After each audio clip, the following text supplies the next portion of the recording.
Hello students, नमस्कार। तरुणोत्सव के अंतर्गत आप सभी का स्वागत है। यह प्रोग्राम केंद्रीय विद्यालय संगठन द्वारा हर वर्ष चलाया जाता है। इस वर्ष लॉकडाउन होते हुए भी यह प्रोग्राम सभी केवी में चलाया जा रहा है।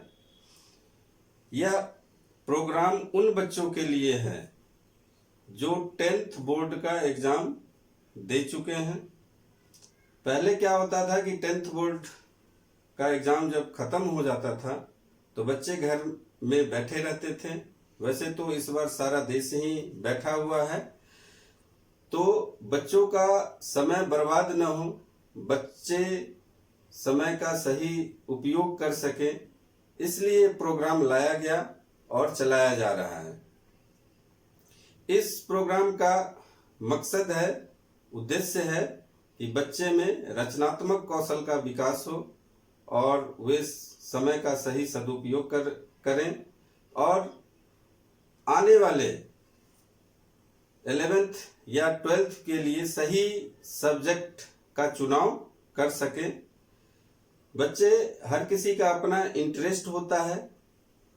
आप अपने इंटरेस्ट के हिसाब से ही सब्जेक्ट का चुनाव करेंगे। 11th में आप क्या सब्जेक्ट लेंगे उस पर आपका पूरा जीवन निर्भर करेगा। कोई आर्ट्स लेगा, कोई मैथ लेगा, कोई मैथ के साथ कॉमर्स लेगा, कोई मैथ के साथ साइंस लेगा। तो बच्चे, ये आप पर निर्भर करता है कि आप क्या लें। आप किसी के दबाव में सब्जेक्ट कॉम्बिनेशन ना चूज करें, चाहे वो पेरेंट्स हो या टीचर हो। आपका इंटरेस्ट किस तरफ है, इस पर आपका ध्यान होना चाहिए। वैसे आपका इंटरेस्ट है लेकिन आप डर रहे हैं तो भी मैं सुझाव दूंगा कि आप अपने इंटरेस्ट के हिसाब से ही उस सब्जेक्ट चुन लें। तो स्टूडेंट्स, चूंकि मैं मैथ्स टीचर हूं तो मैं मैथ का ही गुणगान करूंगा। मैथ्स सब्जेक्ट के बारे में बताऊंगा कि मैथ्स लेकर आप क्या कर सकते हैं, भविष्य कैसा होगा मैथ्स लेकर के। तो मैथ्स में क्या क्या स्कोप है उसको बताने के लिए मैंने एक कविता लिखी है। पहले हम लोग उस स्वरचित कविता का आनंद लें, उसके बाद हम बात करेंगे कि मैथमेटिक्स का क्या क्या स्कोप है। तो मेरी जो कविता है उसका शीर्षक है मैथ की महिमा। मैथ की महिमा अपरंपार, मैथ की महिमा अपरंपार, जो सीख गए जो समझ गए हो जाए उनका बेड़ा पार। मैथ की महिमा अपरंपार। मैथ सरल है, मैथ अटल है, मैथ बिना मानव असफल है।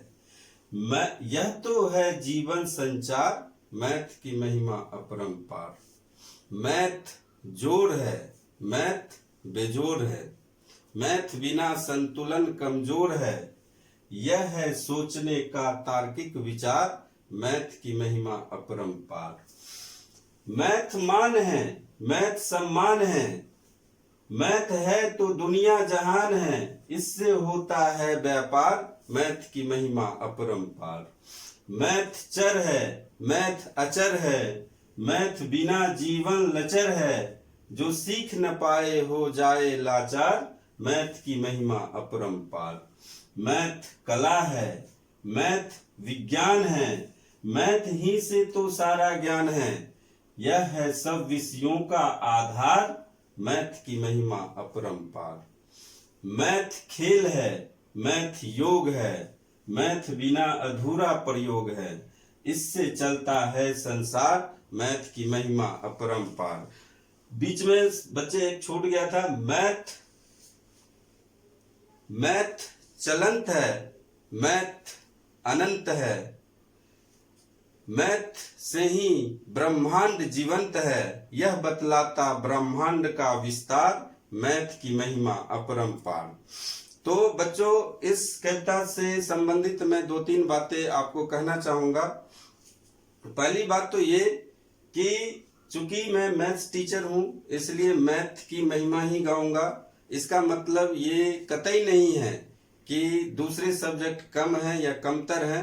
सब सब्जेक्ट का अपना इम्पोर्टेंस होता है, अपना अपना जगह है। तो यहाँ पे मेरा उद्देश्य दूसरे सब्जेक्ट को कम दिखाने का नहीं है।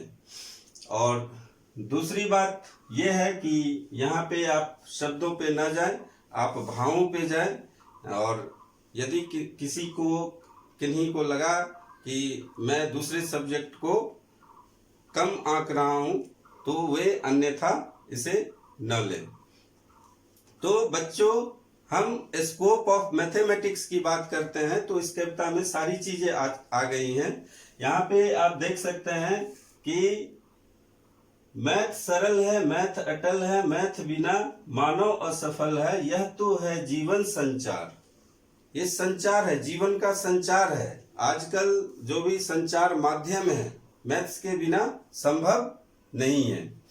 दूसरा है कि मैथ जोड़ है, मैथ बेजोड़ है। मैथ में जोड़, घटाव, गुणा, भाग सब होता है। उसी तरह हमारे सामाजिक जीवन में भी जोड़, घटाव, गुणा, भाग होते हैं। और यदि कोई भी एक वीक होने से हमारा संतुलन बिगड़ जाता है तो यहाँ पे भी इक्वेशन की बात है, यानी कि मैथ हमें कैसे संतुलन बनता है वो सिखाता है। मैथ मान है। मैथ सब्जेक्ट जानते ही, मैथ लेने से लोग कहते हैं कि थोड़ा बात ही कुछ अलग हो जाती है। मैथ सम्मान है, सम्मान लोग देने लगते हैं। उसके बाद मैथ है तो दुनिया जहान है, इससे होता है व्यापार। और पूरा जो बिजनेस होता है संसार का वो सारा का सारा मैथ्स के थ्रू होता है। तो मैथ्स कला है, मैथ विज्ञान है। मैथ सभी विषयों का आधार है। मैथ कला है, मैथ विज्ञान है, आर्ट भी है और साइंस भी है। आपको मैथ में जो आर्ट जो सब्जेक्ट है, आर्ट में भी मैथ्स का एक कॉम्बिनेशन मिल सकता है। विज्ञान में तो है ही, साइंस में।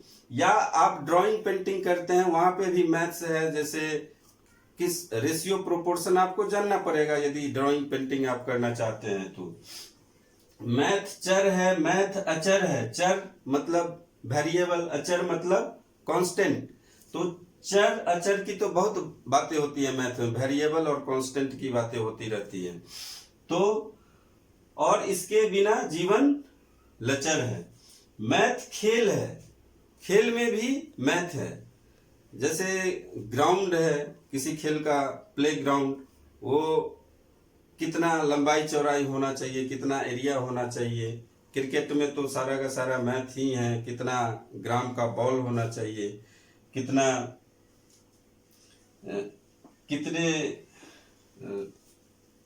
बॉल का डायमेंशन क्या होना चाहिए, और कितने क्रिकेट में कितने स्पीड से गेंद फेंका जाता है, बैट का वजन कितना होना चाहिए। ये सारे के सारे मैथ पे ही निर्भर करता है। मैथ योग है, योग में भी मैथ है। जैसे आपको कितने एंगल पे झुकना है, कितना कोण बनाना है, कितना सांस, कितने क्वांटिटी का सांस लेना है, कितना बाहर छोड़ना है, कितने देर रोक के रखना है। तो ये सारा का सारा योग में भी मैथ है। मैथ बिना अधूरा प्रयोग है। जो भी प्रयोग होते हैं, रासायनिक प्रयोग लीजिए या जो भी प्रयोग लीजिए, उसमें मैथ जरूर होता है। बिना प्रोपोर्शन के प्रयोग होगा ही नहीं। रासायनिक प्रयोग तो बिना मैथ के हो ही नहीं सकता है। तो हम देख रहे हैं कि मैथ हर जगह है। तो जो बच्चे ये सोच रहे होंगे, खुश हो रहे होंगे कि मैथ के बिना अब मैथ से हमारा पीछा छूट जाएगा 11th क्लास में जाने पे, कि आर्ट्स ले लेंगे या कॉमर्स ले लेंगे, मैथ से हमारा पीछा छूट जाएगा। तो ऐसी बात नहीं है, मैथ आपका पीछा कभी नहीं छोड़ेगा। आप किसी भी एग्जाम में अपीयर होंगे, चाहे वो छोटा एग्जाम हो या बड़ा एग्जाम हो, आपको मैथमेटिक्स का पेपर देना ही पड़ेगा। मैथमेटिक्स एक पेपर होगा और उसमें आपको क्वालिफाई करना होगा। तो मैथ आपका पीछा कभी नहीं छोड़ने वाला है। और ये मैथ आपका पीछा कभी नहीं छोड़ेगा। इसके लिए जरूरी है कि आप 6 to 10 मैथ लगाते रहिए, उसको कभी आप नहीं छोड़िएगा। ये आपके लिए फायदेमंद होगा और आपको सफलता जो दिलाएगा, यही मैथमेटिक्स ही सफलता दिलाएगा। तो बच्चे जो यदि मान लीजिए कोई कंपटीशन में नहीं पास किए, यदि कोई बिजनेस भी करेंगे तो बिजनेस में भी क्या है, आपको मैथ्स तो आने ही चाहिए और अच्छी मैथमेटिक्स आनी चाहिए, नहीं तो आपका बिजनेस डूब सकता है। तो हम इसके अलावे मैथ में क्या क्या कैरियर है और मैथ्स पढ़कर आप क्या क्या बन सकते हैं, क्या क्या जॉब है, इसके बारे में बात करेंगे। क्योंकि 99% बच्चों का, पेरेंट्स का, स्टूडेंट्स का ये ध्यान में रहता है कि पढ़ लिख कर हमें जॉब करना है। हालांकि केबीएस का ये टैगलाइन नहीं है। केबीएस का टैगलाइन है शिक्षार्थ आइए और सेवार्थ जाइए, मतलब सेवा कीजिए लोगों का, शिक्षा लेकर के सेवा कीजिए। आपको जॉब और करियर में बहुत डिफरेंस है, फिर भी जॉब जरूरी है सोसाइटी के लिए। तो हम आपको मैथमेटिक्स में क्या क्या कैरियर ऑप्शन है, इसके बारे में हम आपको बताएंगे। तो मैथमेटिक्स में जैसे अभी आप 10th पास किए हैं, तो 10th पास करने के बाद ज़्यादा कैरियर ऑप्शन नहीं है। इसमें आप पॉलीटेक्निक कर सकते हैं, पैरामेडिकल कोर्स कर सकते हैं, आईटीआई कर सकते हैं। पॉलीटेक्निक में भी फिजिक्स, केमिस्ट्री और मैथ 3 सब्जेक्ट आपको पूछा जाएगा। 3 इयर्स का कोर्स होता है और इसमें भी आपको डिप्लोमा दिया जाता है। डिप्लोमा कोर्स है ये, diploma in civil engineering, diploma in mechanical engineering, diploma in electrical engineering, ये आपको मिलेगा। और इसमें जो जॉब आपको लगती है वो जूनियर इंजीनियर के पद पर आपकी नियुक्ति होती है, जूनियर इंजीनियर के पद पे। आईटीआई और पैरामेडिकल कोर्स में भी आप कर सकते हैं, लेकिन यहाँ पे ऐसा कोई बच्चा नहीं होगा जो इस कोर्स में जाना चाहता होगा और मैं ये सुझाव नहीं देता हूँ। यदि आपको डिप्लोमा कोर्स में जाना है तो भी आप 12th के बाद ही जाएं और 12th में आप पीसीएम ग्रुप रखेंगे, तभी आप वहाँ उसका एडमिशन हो पाएगा। तो आइए देखते हैं 12th में यदि आप पीसीएम ग्रुप है, फिजिक्स, केमिस्ट्री, मैथ या कॉमर्स के साथ मैथ, तो आपका क्या क्या कैरियर ऑप्शन है उसके बारे में हम जानते हैं। तो 12th में यदि आप मैथ्स लिए हैं, यानी 11th में मैथ्स चूज किए हैं और 12th आप कंप्लीट कर लिए हैं, तो आफ्टर 12th क्या क्या कैरियर ऑप्शन है यह हम आपके साथ शेयर करना चाहेंगे। तो सबसे पहले तो इंजीनियरिंग है। जो भी बच्चा फिजिक्स, केमिस्ट्री, मैथ लेकर यदि पढ़ना चाहता है, 11 में चूज करना चाहता है, सिलेक्ट करना चाहता है, तो उसका एक ही सपना होगा कि हम इंजीनियरिंग के कंपटीशन में बैठें और इंजीनियरिंग क्वालिफाई करें। तो इंजीनियरिंग जो कोर्स होता है, bachelor in engineering, BE, BTech, bachelor in technology और बीआर, बैचलर इन आर्किटेक्चर। तो इसके लिए एक एग्जाम है जेईई, सबने सुना होगा, ज्वाइंट एंट्रेंस एग्जामिनेशन, हर साल होती है। अभी अप्रैल महीने में ही होने वाली थी, पोस्टपोन्ड हो गई है कोरोना के कारण। फिर इसका जून में होने की संभावना है, तो उसको हम अलग से डिस्कस करेंगे कि जेई में कैसे एडमिशन होता है, उसका एडमिशन प्रोसीजर क्या है, एग्जामिनेशन प्रोसीजर क्या है, कितने मार्क्स का आता है और वो कैसे तैयारी करनी होती है, वो हम अलग से डिस्कस करेंगे जेई मेंस और एडवांस के बारे में। मैथ्स यदि 12th में लिए हैं तो आप बीसीए कर सकते हैं, bachelor in computer application, NIFT, NIFT NIFT, national institute of fashion technology, यानी फैशन टेक्नोलॉजी में भी आप जा सकते हैं। इसका भी ऑल इंडिया बेसिस पे एक एग्जाम होता है, उस एग्जाम को क्वालिफाई करके आप इस इंस्टीट्यूट में एडमिशन हो सकता है। डिफेंस में जा सकते हैं, जैसे कि NDA होता है, नेशनल डिफेंस एकेडमी, एक एग्जाम होते, बहुत ही अच्छा एग्जाम है और 12th के बाद ही होता है और फिजिक्स केमिस्ट्री मैथ 3 सब्जेक्ट उसमें पूछा जाता है। एजुकेशन सेक्टर में जा सकते हैं, जैसे कि आप टीचर बन सकते हैं, लेकिन उसके पहले आपको JBT कोर्स करना पड़ेगा। ये 12th के बाद 1 साल का JBT कोर्स होगा और वो कोर्स आप जब कर लेंगे तो आप टीचर के लिए क्वालिफाई, प्राइमरी टीचर के लिए आप अप्लाई कर सकते हैं। उसके बाद बैंकिंग सेक्टर में जा सकते हैं, क्लर्क ग्रेड में नियुक्तियां निकलती रहती हैं, उसमें भर सकते हैं। उसके बाद होटल मैनेजमेंट होता है और डिप्लोमा कोर्स होता है। डिप्लोमा कोर्स में जैसे हमने पहले ही बता दिया पॉलिटेक्निक के बारे में कि 10th के बाद 3 आप जो है डायरेक्ट उसमें एडमिशन ले सकते हैं और जूनियर इंजीनियर के पद पे आपकी तैनाती होगी। लेकिन 12th के बाद भी आप ये एग्जाम दे सकते हैं और 12th के बाद देने से एक फायदा ये है कि जब आपको डिप्लोमा सर्टिफिकेट मिल जाएगा तो उसके आधार पे और 12th के आधार पे आपका इंजीनियरिंग कॉलेज में लेटरल एडमिशन होता है, वहां पे एडमिशन मिल जाएगा। तो ये एक आसान रास्ता है यहाँ से यहाँ पहुंचने का। आप पहले 12th कर लें, यदि पॉलिटेक्निक करना है तो पहले 12th करें फिर पॉलिटेक्निक करें। 10th के बाद डायरेक्ट पॉलिटेक्निक करने से ज़्यादा लाभ नहीं होता है। उसके बाद बहुत सारे डिप्लोमा कोर्सेस है, ड्राइंग एंड पेंटिंग का है, वेब डिजाइनिंग का है, ग्राफिक डिजाइनिंग का है, एनिमेशन एंड मास मीडिया का है। तो बहुत सारे कोर्सेस है जो मैथ्स लेके किया जा सकता है। उसके बाद 12th में कॉमर्स विथ मैथ है तो यहाँ पे आप LLB कर सकते हैं, ट्रैवल एंड टूरिज्म है, मीडिया जर्नलिज्म कर सकते हैं, टैक्स कंसल्टेंट के रूप में अप्लाई कर सकते हैं। ICWA प्रोग्राम होता है, institute of cost and work, और CS, तो CA चार्टर्ड अकाउंटेंट और CS चार्टर्ड सेक्रेटरी।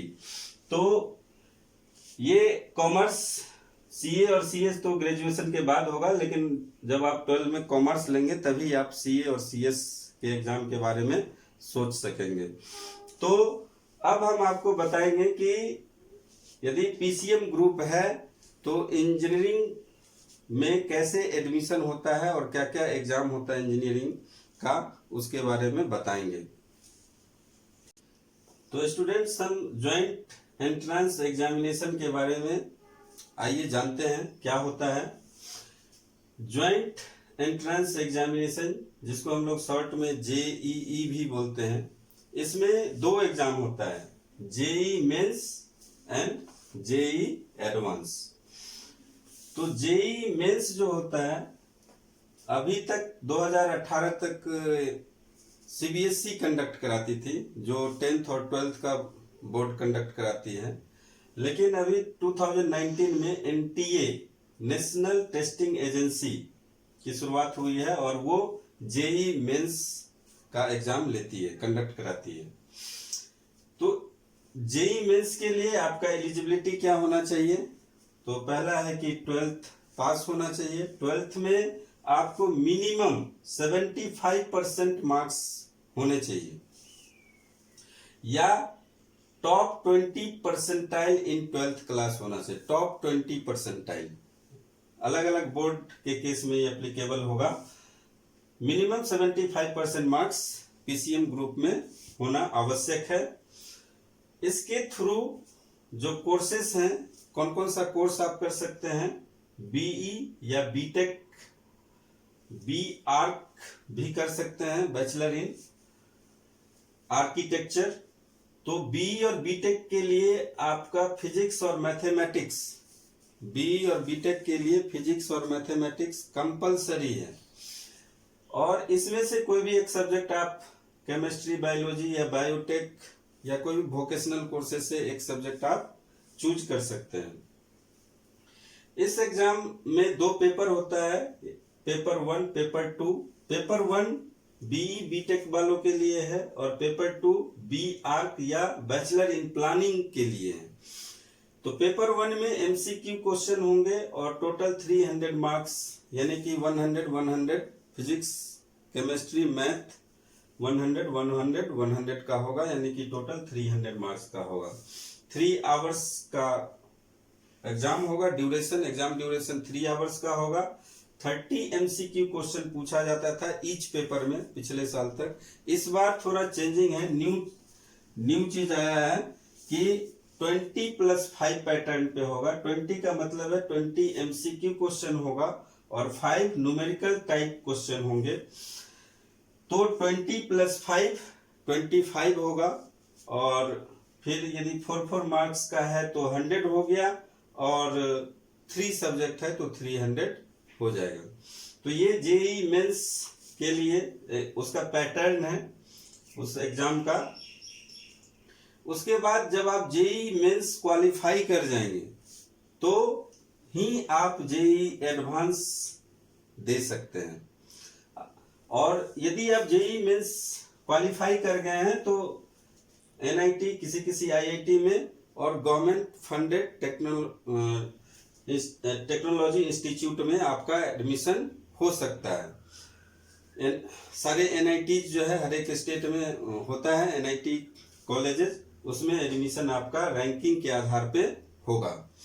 उसके बाद आप जेईई एडवांस भी दे सकते हैं, जो कि कंडक्ट कराती है कोई भी, conducted by one of the 7 zonal IIT.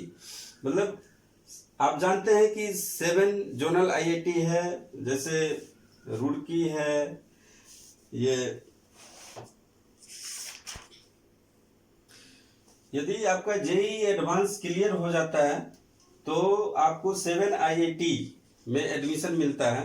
7 IIT जैसे आपका आईआईटी रुड़की है, खड़गपुर है, कानपुर है, दिल्ली है, मद्रास है, बॉम्बे है, 1 2 3 4 5 6, और आईआईटी दिल्ली हो गया, आईआईटी गुवाहाटी भी है। तो ये जोनल बेस्ड आईआईटी इंस्टीट्यूट है। तो ये जो एग्जाम करवाती है इन्हीं सातों में से कोई रोटेशन के आधार पे होता है। यानी इस बार जो एग्जाम कंडक्ट कराने वाली है वो आईआईटी दिल्ली कराने वाली थी। फिर इसमें भी 2 पेपर होगा, ऑनलाइन एग्जाम होता है। यहाँ पे इवैल्यूएशन में थोड़ा चेंजिंग है, अलग तरीके से इवैल्यूएशन होता है। इसमें सिंगल करेक्ट आंसर और 1 और मोर ऑप्शन करेक्ट, 2 तरह का क्वेश्चन होगा। सिंगल करेक्ट आंसर में एक ही आंसर सही होगा और यदि आपने सही आंसर दिया है तो आपको 3 मार्क्स मिल जाएंगे, और यदि आपने गलत दिया है तो आपको -1 मार्क्स यानी 1 मार्क्स डिडक्ट कर लिया जाएगा। और यदि आपने अटेम्प्ट नहीं लिया है तो उसके लिए कोई भी मार्क्स काटा नहीं जाएगा। No attempt no marks, 0 marks. यदि 1 और मोर ऑप्शन करेक्ट है तो उसमें भी 3-4 कैटेगरी होती है। यदि चारों के चारों ऑप्शन सही हैं तो आपको चारों सही ऑप्शन सही है तो, और आपने चारों सही बता दिया, सही आंसर चूज कर लिया, तो तभी आपको 4 मार्क्स मिलेंगे। मान लीजिए कि आपने चारों आंसर करेक्ट है और 3 पे करेक्ट लगाया तो आपको 3 मार्क्स मिलेंगे। पार्शियल आंसर का यहाँ पे प्रोविजन है, पार्शियल मार्क्स यहाँ पे आपको मिल सकता है। चारों सही है और 2 पे आपने करेक्ट लगाया है तो 2 मार्क्स मिलेगा। चारों सही है और 1 पे, यदि 1 ऑप्शन को आपने सिलेक्ट किया है तो 1 मार्क्स मिलेगा। उसी तरह 3 ऑप्शन सही है। मीन्स यहाँ पे जैसे चॉइस है ABCD और यहाँ पे 3 आंसर सही है और आपने तीनों पे सही टिक लगाया, तो इसका मतलब है आपको 3 मार्क्स मिल जाएंगे। लेकिन आप यदि 2 पे टिक लगाएंगे तो आपको 2 ही मिलेगा और 1 पे लगाएंगे तो 1 ही मिलेगा। उसी तरह 2 सही है और दोनों पे आपने टिक लगा दिया तो 2 मार्क्स मिल जाएंगे, और सिर्फ 1 पे आपने टिक लगाया तो 1 मार्क्स मिलेंगे, और आपने टिक नहीं लगाया तो 0 मार्क्स मिलेगा और -1 मार्क्स डिडक्ट होगा यदि यहाँ पे आपने रॉन्ग आंसर दिया तो इस तरीके से इसका एग्जाम होता है। और यहाँ पे यदि आप इस एग्जाम को क्वालिफाई करते हैं और इसके स्कोर के आधार पे 3 और इंस्टीट्यूट है जहां पे आपका एडमिशन हो सकता है। वो है Indian Institute of Science Education and Research IISERS, Rajiv Gandhi Institute of Petroleum Institute, और तीसरा है इंडियन इंस्टीट्यूट ऑफ साइंस जो कि बेंगलोर में है IISc। और इन 7 में कहीं भी आपका एडमिशन हो सकता है, रैंकिंग के आधार पे आपका एडमिशन होगा। तो इस तरीके से आप देख सकते हैं कि पूरा ज्वाइंट एंट्रेंस एग्जामिनेशन किस तरीके से होता है जेई, और इसके लिए आप अभी से तैयारी शुरू कर देंगे तो ज्यादा अच्छा होगा। एक चीज और है कि इसमें 3 साल आप कंटिन्यूअस दे सकते हैं, कंसेक्यूटिव ईयर्स में अपीयर हो सकते हैं, लगातार 3 साल अपीयरिंग ईयर में, 12th के अपीयरिंग ईयर में भी आप एग्जाम दे सकते हैं। दूसरी बात यह है कि जब आप जेई मेंस क्वालिफाई करेंगे तभी जेई एडवांस के लिए आप दे सकते हैं। लेकिन यदि आपने IIT में एडमिशन ले लिया है, उसके बाद आप चाहेंगे कि हम जेई एडवांस दें तो आप नहीं दे सकते हैं। लेकिन यदि आप IIT में पढ़ रहे हैं और चाहते हैं कि इंडियन इंस्टीट्यूट ऑफ साइंस में जाना, तो इसका जो अलग से एग्जाम होता है उसमें आप अपीयर हो सकते हैं। तो बच्चे, इस तरीके से मैंने बताने की कोशिश की है। और इसके बाद मैं आपको बताऊंगा कि IIT से पढ़ के फेमस पर्सन कौन कौन से हुए हैं, उस पर्सन के बारे में मैं थोड़ा बहुत आपको जानकारी दूंगा। तो आइए जानते हैं कुछ फेमस पर्सनालिटी के बारे में जिसने IIT से पढ़ा है। तो पहला तो सुंदर पिचई, सब जानते होंगे, आजकल सभी लोग गूगल करते हैं। गूगल के CEO हैं अभी, CEO सुंदर पिचई। दूसरे NR नारायण मूर्ति, को फाउंडर ऑफ इन्फोसिस। सचिन बंसल, फ्लिपकार्ट, आजकल सभी लोग फ्लिपकार्ट का नाम सुने होंगे। फ्लिपकार्ट से जो सामान मंगाते हैं घर घर में आता है, तो ये फ्लिपकार्ट के को फाउंडर थे। उसके बाद चेतन भगत, इससे भी आजकल सभी लोग फैमिलियर हैं। ये भी IIT से पढ़े थे लेकिन बाद में वो राइटर बन गए। उसके बाद मनोहर पर्रिकर, नाम सुना होगा आप लोगों ने, फॉर्मर चीफ मिनिस्टर गोवा और डिफेंस मिनिस्टर भी इंडिया के रह चुके हैं। रघुराम राजन, ये भी बहुत फेमस व्यक्तित्व हैं, नोटबंदी के समय में बहुत नाम हुआ था इनका। फॉर्मर RBI गवर्नर हैं, RBI गवर्नर थे। Nandan Nilekani, unique identification authority of India, यानी जो आधार कार्ड बनाती है, आधार कार्ड को मैनेज करती है, उसके ये चेयरमैन थे। तो आप देख सकते हैं कि IIT से पढ़ के लोग कितने बड़े बड़े पदों पे आसीन हुए।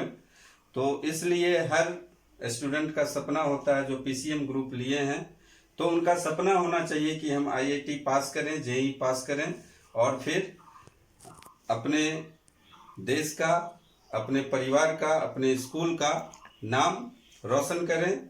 और इसी के साथ मैं अब अपनी जो बात है ख़त्म करना चाहूँगा, लेकिन उससे पहले मैं कहना चाहता हूँ कि आप जो ये समय मिला है इसको सही सदुपयोग करें।